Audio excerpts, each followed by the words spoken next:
Hey, welcome to Cross Examined. My name's Malloy Owen. I'm your host. I'm a missionary currently doing mission work in America before I switch out of the country. And today I'm your host. I'm joined by Christina and Matt. How you guys doing? I'm pretty good. Pretty good. Mm-hmm. Yeah. And tell me a bit about y'all's background for people watching. Well, as you said, I'm Christina. My background is I was a preacher's kid and went to Bible college, went on to seminary, just graduated with my master's from there. Looking into getting a church job and starting my PhD work soon. I was not a preacher's kid, skipped most of college, and have a church job as a youth minister. So That's awesome. Yeah. I like. I kind of like seeing that, in the sense, like I remember hearing in college they talk about how God qualifies the called. He does not call the qualified. Mm-hmm. And I'm pretty sure in all three of our lives, God called us out way before we felt ready. Oh yeah. Cool. Anyway, so today we're going to get into a fun topic. We're going to talk about whether cussing is a sin or not. Who is taking the position of cussing not being a sin? You got Matt. Okay. All right, Matt. Let's hear your argument. Why do you believe cussing is not a sin? Well, I believe that it's more of the intent behind the words. So the Bible speaks or talks about out of the abundance of the heart the mouth speaks. When you're talking to somebody, like I'm talking to you, Malloy, and we're hanging out, we're chilling, we're being cool or whatever, and we're joking around, as long as it's understood that there's no bad intent behind it, that kind of thing, no big deal. But if I walk up to some random dude, punch him in the face, and F you, stranger I met in Walmart, that's a whole different thing. Which I say that to say this. I would like to clarify the words that we use. Now, you did say cussing, which is what I will be referring to. But the other two words that are often used interchangeably that I don't believe are interchangeable are swearing, which is bad. Swearing would be taking an oath or something in some form or way that you shouldn't be taking it. Swearing on your mother's grave, that kind of thing, stuff that you shouldn't do. And then you cursing, which would be I punch somebody in the face and, hey, F you, random strange dude. Both of those are sins, not because of what you're saying, but because of the heart intent behind it. Okay. So I guess you define cussing as more like a hostile intent, like hostile verbal intent. That would be cursing. Cussing is simply using words that society has deemed are bad words. The F word, and for the sake of this video, I won't say them because you don't want to be a stumbling block to your brother. So that's the whole thing. So saying the S word or the F word or whatever, I have no problem with it. And if I'm around my friends that have no problem with it and there's no malice behind it, there's no ill intent, no big deal, not a sin. If I were to get in front of Christina and yell in her face, or even if there was no ill intent and I was saying it to Christina, that's when you become a stumbling block for somebody else. Because if I'm not mistaken, and I know she hasn't spoken yet, but I believe that she takes the other side of this. And so that would be a stumbling block, which is a sin in and of itself, but it's separate from the actual words coming out of your mouth. Christina, what you got? Yeah, I do agree with a lot of what you say. I appreciate the definitions because I was going to bring that up too. Yeah, I don't cuss. I don't think it's right for Christians to, simply because I think it has to do with our witness in front of other people. Even the world, like the society that we live in, agrees largely that these words are not appropriate, that they're, somewhat taboo in certain situations. Like, you wouldn't say them in a professional setting. Movie ratings are based off of them. And so my thing is, if our society sees these things as not wholesome, as Christians, we should set an example to be like encouraging and wholesome. And so if society sees these things as bad, I think it's best that we avoid them, just so that people aren't like, oh, well, you do this bad thing that's considered bad. How can you say you're a Christian? And I could definitely agree with that. But my question there becomes, if you're doing it simply to not to mar your witness, for lack of a better term, is marring your witnesses? Well, clearly no. There's a lot of things you could do that might ruin your witness to a particular person or group of people that there's absolutely nothing wrong with. Right, but I see absolutely no reason that you should cuss. There's no reason for it. I mean, there's some things that you could do to ruin your witness in front of some people that might be like a good thing to do, like spending time with your homosexual friend. Some people might see that as like, oh my goodness, you shouldn't hang out with those people. I don't think that's a bad thing to do. It's something you should do if they're your friend and you need to reach out to them. But I mean, cussing, I cannot think of a situation where it would be necessary. And I could absolutely agree. I don't think there's ever a situation in which any of those words would be particularly necessary. But the question is it a sin? Not, is it necessary to say? And it could be that it's unnecessary, but not sinful at the same time. All right, so I don't disagree with that. I want to take the thought a step further than we're hitting that point of discussion. If cussing is like a sinful or inappropriate based upon the culture we're in, like Christina's saying, it's unnecessary. Matt, would you agree with this thought that it's just unnecessary to cuss? Absolutely, I would agree with that. It is unnecessary to say pretty much anything that's not blunt and to the point. Any filler words we use, like when I lose my train of thought there for a second, or anything like that, or the whole stereotypical Valley girl. Not that the Valley girls watching actually taught us, but the stereotypical with the whatever. Then that kind of thing. None of that's necessary. The only thing that's necessary is clear and to the point communication. Hey, Malloy, I have this thing to tell you. I tell you this in as few words as possible. Any filler words or any pleasantries or talk about the weather or other small talk, it's all unnecessary. So I feel like that really doesn't have a part of this discussion because, again, the question is it sinful? Not, is it necessary? And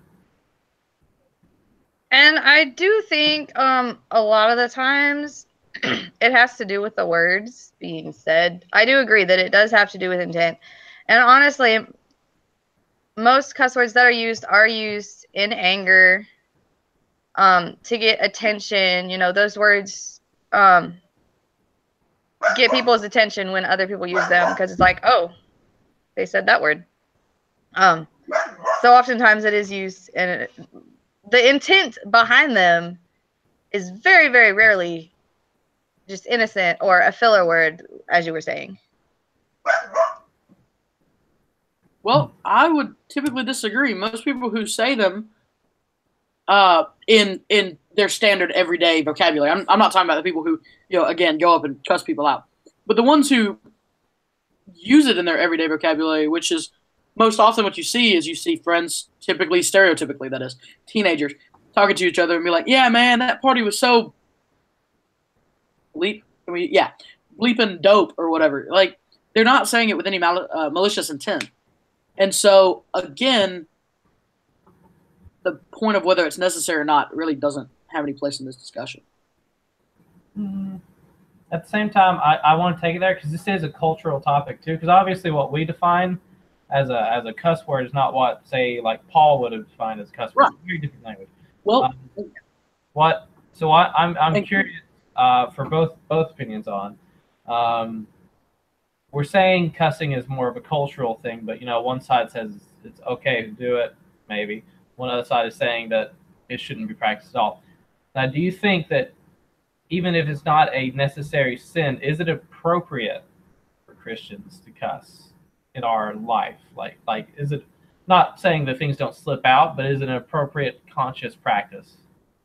I don't think so, because like I guess I'm just gonna take the word you were using. You said practice, and typically, you know, I don't know if either of you play instruments, but I was always told you're gonna perform how you practice. Whenever I was playing an instrument, you perform how you practice.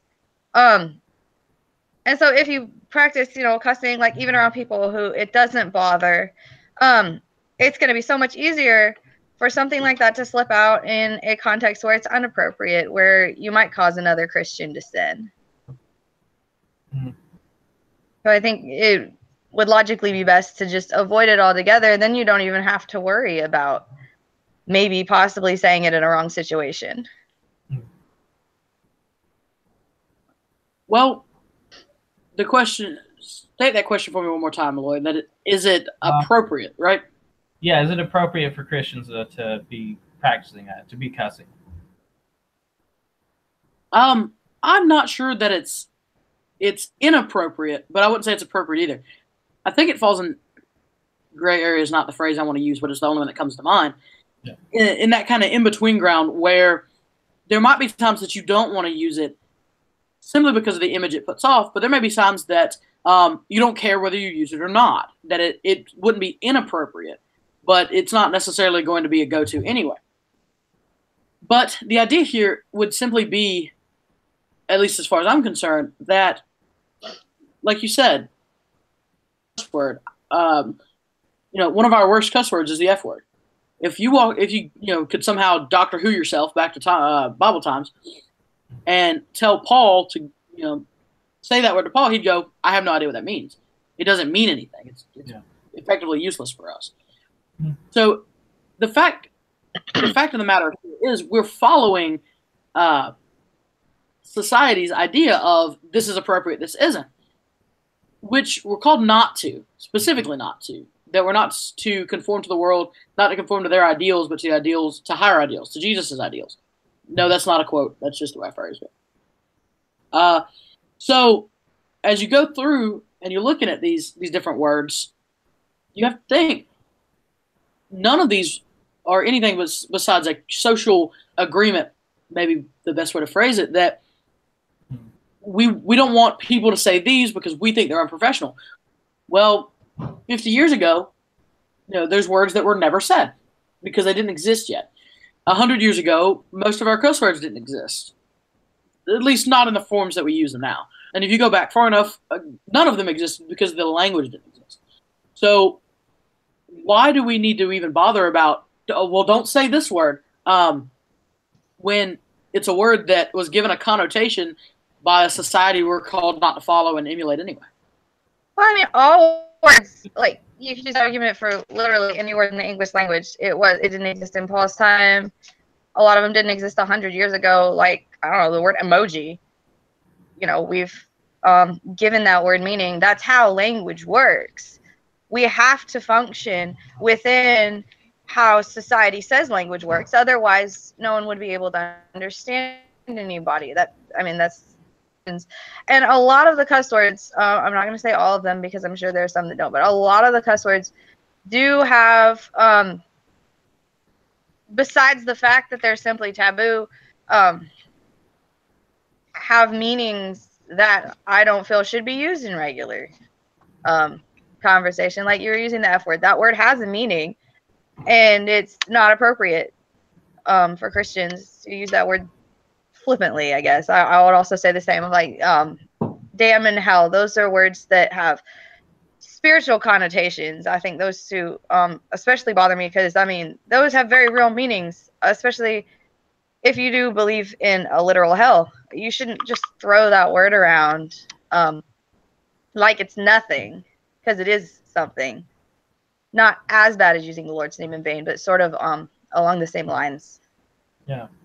Actually, Matt, I'm glad you mentioned that real quick about using the Lord's name in vain. For clarification's sake, that is where I draw the line. That's it. The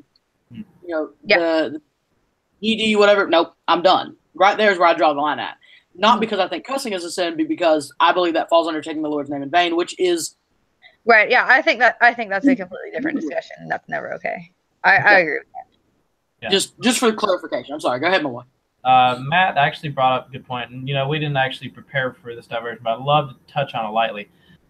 When it comes to our place in culture, do we let culture dictate how we behave at all?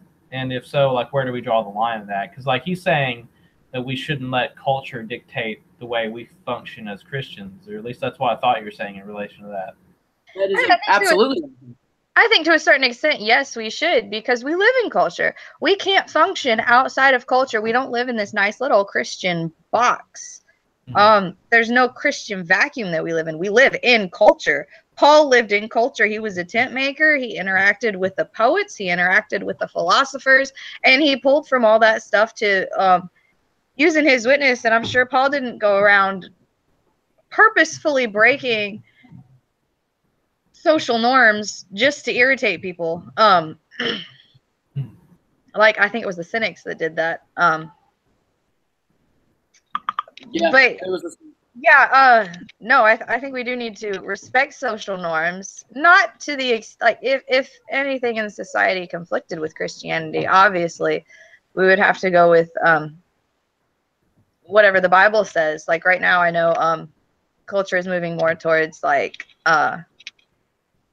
gender fluidity. I don't think that's biblical. I don't think we should accept that just because society says it's okay. But I'm trying to think of an example. Using the blinkers on your car, that's a social construct. And if you don't do that, you might be in a wreck.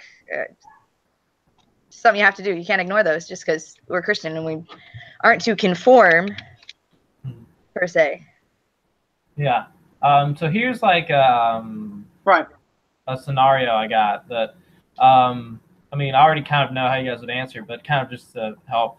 So let's say we're all mentoring like a teenager who, like, they haven't been to church before, and they cuss a lot. Like, they use the F word as a comma. They're not using it aggressively, but they just cuss a lot. They use the F word like a comma, basically. We all knew those guys. How would you mentor the person? Like, would you try to talk on their level? Would you be like, hey man, let's tone that down? Like, how would you approach that mentoring? Matt first, yes. Oh, okay, I'm sorry. Well, I will concede that there is a time and a place to not use it. That being said, I won't say that there's a time and a place that you should use it, simply that there's times not to, and then the rest is kind of up to personal discretion. So do I think that somebody, we're going to use your hypothetical here, your youth, should he get up in front of the church, and when the pastor asks him, are you willing to trust Jesus as your Savior and give your life to the service of the church? Should they answer F yeah? No, they shouldn't. Not because they shouldn't, but because it might, again, that goes back to being a stumbling block, that it might offend or upset the old people sitting in the front row that have to sit so close because they can't hear. So they're right there by it. They don't like that very much. But, if I'm out playing basketball with this kid, we're starting a basketball ministry here, hopefully next week, actually. So that'll be pretty fun. Cool. If one of those guys that comes in, one of the kids that we're trying to target comes in, and he's like, man, this is a freaking, can I use that one? Freaking is okay with you guys? Frick. Okay.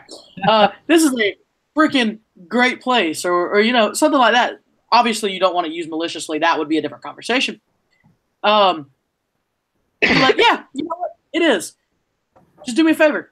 Don't say it in front of the old people that will get really upset with you.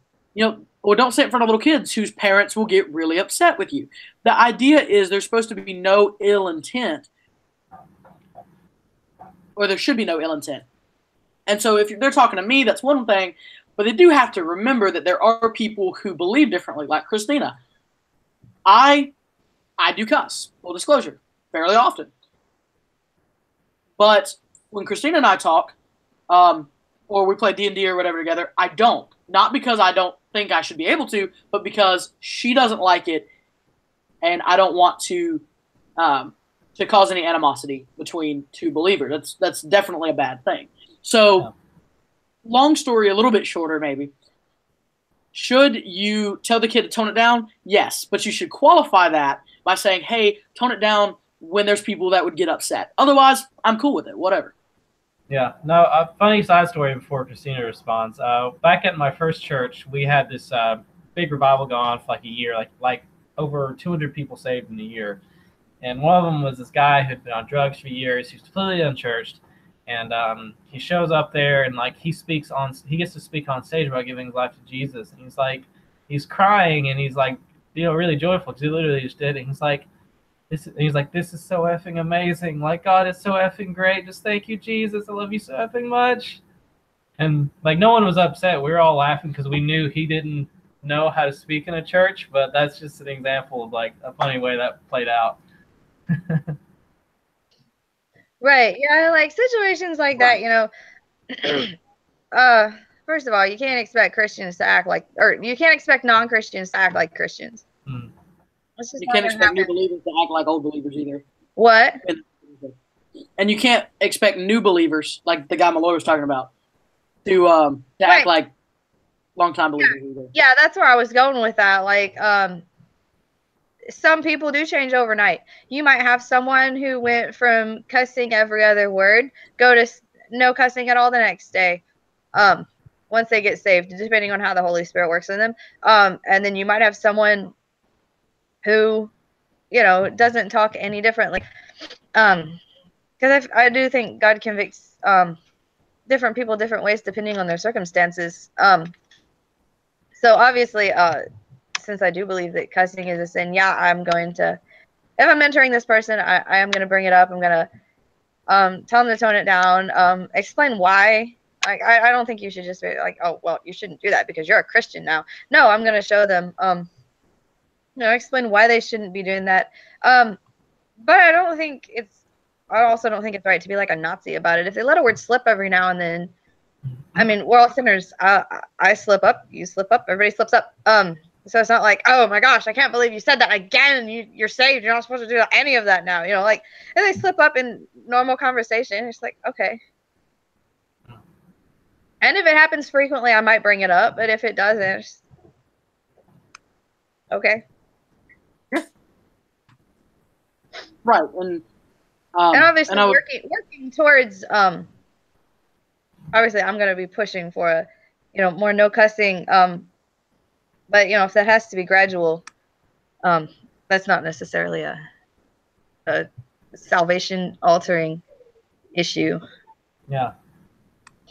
So let's see. So say we're engaging in other English cultures. Like I was talking to Matt a little bit before Christina tuned in about how when you go to South Africa, Africa cuss words, like what's a cuss word here is almost none of those are cuss words in South Africa, and they use those very commonly. And no South African Christians don't even consider those inappropriate. But a lot of the words we use that are appropriate for us are not appropriate over there. They got a lot of slang words that we would never understand. Right. So with that long story, when we're in that culture, should we engage, like, should we make sure we watch our language in that culture? And also, should they have to watch their language around us? Like, say I'm an American missionary with a bunch of South African missionaries, and we're both together in China. Should they have to watch what they say around me and vice versa? I really think it depends on how much which if you're going to another country, like your example of you and the South African missionaries going to China, I think you should try your best to know about the culture that you're going in to witness to. And so obviously learning what is offensive to them is something you should do so that you don't accidentally offend somebody. Yeah, you should definitely be aware of that. Because you don't want to turn someone off to the gospel because you flippantly used a word that they find offensive. The South African missionaries around you, I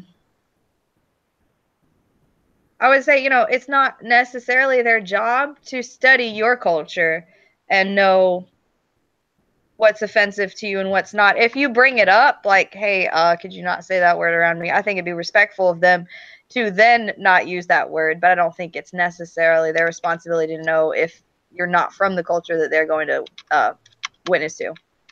Mm. I could definitely agree with that. That if you know, and I'll use the same example since we're in the video chat.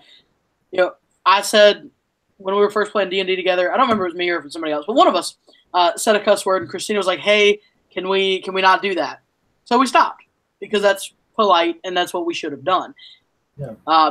But you know, if had we kept going, that would be a different story. That would be being rude. That would have an intent behind it. Besides, you know, the odd occasional slip up because we just don't think about that on a daily basis. No big deal. Yeah, But I mean, there are times when they'll say, like, Matt or someone will say a word occasionally, and I'm not gonna be like, "Guys, I told you not to do that. Gosh, I'm not playing anymore." I'm not gonna blow up like that. You don't come back and be like, "If you say it again, I'll kill you." She doesn't do that. Well, there was that once. No, I'm just kidding. But Not me. no, I think it's the cleric. But anyway, I deserved it.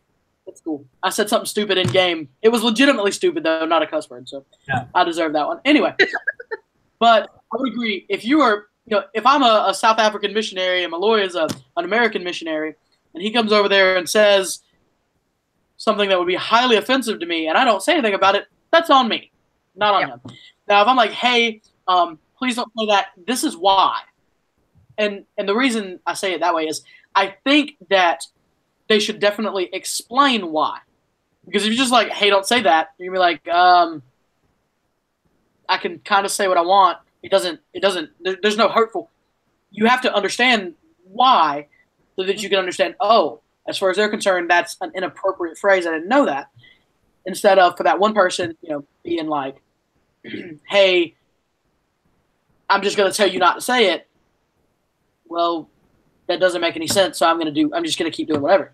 It seems like all my examples have D&D in them somewhere. Oddly enough. D&D is very important. It's very important to me. It's fun, and it's the only time I get to hang out with some really good friends of mine. So, anyway, a couple of weeks ago, my character was talking to another character. Little backstory: mine was possessed by a lich. Long thing. Anyway, so in the paranoid state that I was supposed to be in, I kept telling the other guy that he needed to learn his place. Did not know that was something his father had told him, and that a lot of people had told him over his lifetime, his real lifetime, not his fighter's lifetime. Oh. That was legitimately angering for him. I didn't know it, so he forgave me for it, etc. Had I knowing that guy, I would have gotten punched in the face, and the guy's probably 380 pounds. It would have hurt a lot. So the idea here is, again, I'm rambling a bit. Gosh, I got to stop that. If you don't know that it's offensive, then you can't be held liable for it. Also, if you don't know why they've asked you to stop. So they say, "Hey, stop." I think that you should be able to go, "Okay, tell me why." Because if I said something like I told my friend, in game, I told him, "Hey, you should learn your place." If he's like, "Hey, you shouldn't say that," I'm talking in character. That's what my character would say. It makes sense. Oh, well, get over it to some extent because it's a game. And that does change a little bit of the situation, that kind of thing. But what my character would say and what I would say don't line up always because we're not the same people. But if he's like, "Hey, this is why I really don't want you saying that to me. Can you please just not say it? It was used this way." Oh, dude, not a problem. Never again. Won't happen. Yeah, like it all boils down to like respect. I think you should respect everybody. Right. No matter what you're saying, whether it's, you know, like a harmless phrase like, you know, in your place or a cuss word. Respect should be shown in any situation, no matter what you're saying. Yeah. Right. So, fun quick story also from South Africa, because this is where all this went down. There's this South African missionary who had to live with American missionaries in a 3-month program down there. And he was like sitting with them at dinner, and he like asked us like, "Should I go get seconds?" And like the guy next to him was like, "Hey, you do you, bro." He's like, "I'm sorry, what?" He's like, "Yeah, you do you. If you want food, go get yourself some food." And like he was like, "What'd I do to you?" Like he was actually upset because like in South African and British culture, like you do, you basically like go F yourself. Like kind of like, Oh, yeah. Good to know. So that's he was like the complete opposite here. Well, Yeah, for all the British people and the one South African I've said that to, I'm kind of sorry. Just a little bit, little twinge there. he was a bit upset at first, and they had to explain it to him. But that was like one of those funny little cultural issues there, because like, and he had to learn too. Like he doesn't say any American cuss words, although he did at first, because basically he had to adjust, and so did the missionaries living with him, and what living with each other's like. And that's kind of why I lean towards cussing is not a sin, not inherently. In that cultures are different. As you move around, different things are going to be different. I mean, Right. if I throw my middle finger up to someone in America, I'm not going to do it obviously on camera, but if I throw up my middle finger to someone in America, it means something. If I go to Britain and do that, it doesn't necessarily mean the same thing. They have a gesture that means the same, but it's not the same gesture. Whereas if we bring their gesture back here or their word or whatever, I mean, if I'm understanding correctly, somebody walks up to a British guy's like bloody hell or whatever, which we see in Harry Potter all the time. That's a fairly strong emphasis on the emotion there. Whereas I say, something like that to a guy in America, he's like, what blood? Where? What's going on? And you can't be a part of, you can't conform to those parts of the culture when you have to think about the fact that the church as a whole encompasses a bunch of cultures. And the church is worldwide. It's everywhere in some form or another. And you have to think about the fact that what you may think is cussing and what they do, what they say is different. And they're not going to come together. And so it's not something you really need to worry about unless it's somebody, again, specifically says, hey, please don't say that. Yeah. I think we'll start getting into closing statements now. We've shifted over more from whether it's a sin and more specifically whether it's appropriate to act on it. But closing statement as you feel led to. Christina, you want to go first? Okay, yeah, sure. I've got a verse. Oh, hold on. Where'd it go? I was going to bring up. I got a list of them if you need it. No, it's Ephesians 5:4. It says, let there be no filthiness, nor foolish talk, nor crude joking, which are out of place, but instead let there be thanksgiving. Basically, it's just saying, be aware of what you're saying. Don't just say things to say things. Know what words mean. I think that's why definitions are so important. I'm not going to say that, like, oh, this word is never appropriate. It is always a bad thing to say, because words are cultural constructs. But I do think, according to that verse, you do need to be aware of the culture that you're living in or ministering in, and be aware of what you say, and make sure that whatever you say, it does show thankfulness, and it does show it gives glory to God. Basically, everything you say should give glory to God.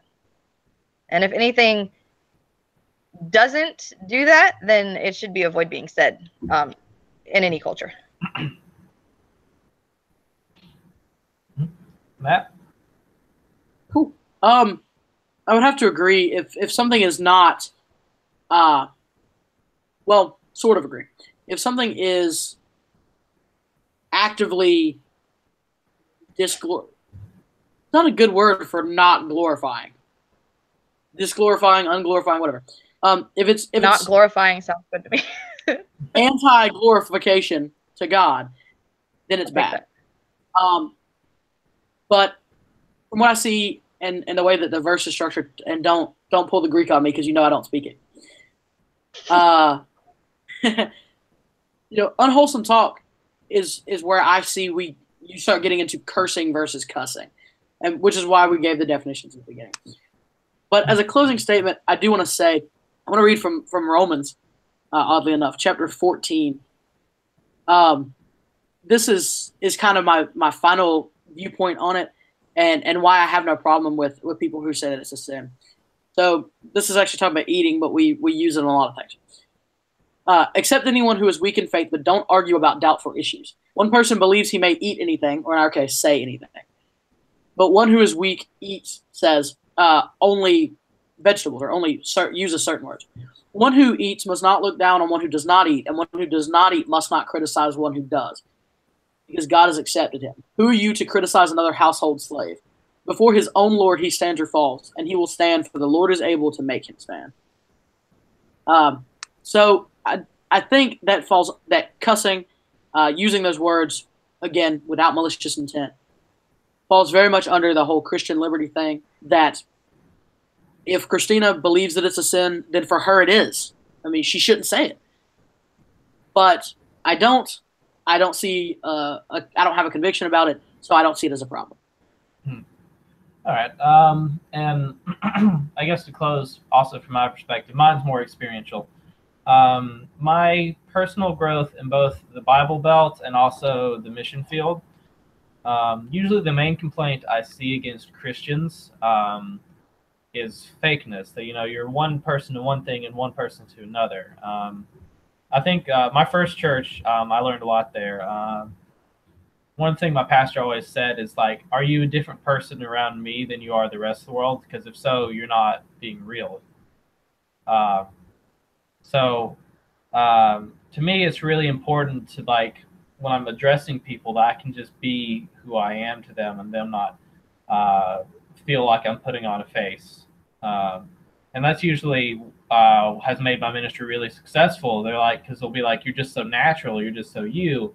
And sometimes it offends Christians too. I've met Christians who are offended by the fact that I'm just natural at this. This is like, how you see me on this video right now is just who I am. And so that's usually where I stand on the issue. Just being who you are to everybody.